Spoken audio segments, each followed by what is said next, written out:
This is question number 5 जो कि class 9th NCERT chapter gravitation से लिया गया है। इस क्वेश्चन में बोला गया कि if the moon attracts the earth why the earth not move towards the moon. तो अगर मून अर्थ को अट्रैक्ट कर रहा है तो अर्थ मून की तरफ मूव क्यों नहीं करती। तो अर्थ मून की तरफ मूव इसलिए नहीं करती क्योंकि अगर हम देखें, हमें पता है कि अर्थ और मून एक दूसरे पे सेम फोर्स एक्सर्ट कर रहे हैं। तो both earth and moon exert same force on each other. Earth भी खींच रहा है और मून भी खींच रहा है।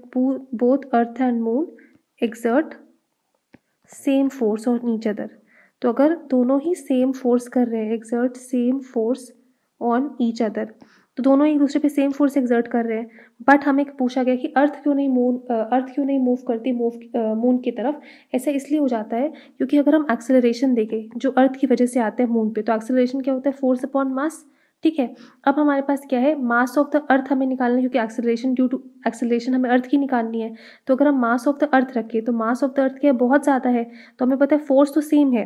ठीक है, फोर्स तो दोनों सेम ही लगा रहे हैं। अर्थ मून पे जो लगा रही है, अर्थ मून पे जो फोर्स लगा रही है वही मून अर्थ पे फोर्स लगा रहा है। तो फोर्स दोनों सेम लगा रहे हैं। तो अगर हम एक्सेलरेशन अर्थ के लिए निकालें तो फोर्स सेम रहेगा, मास ऑफ द अर्थ बहुत ज़्यादा है, तो एक्सेलरेशन ऑफ द अर्थ क्या आएगी,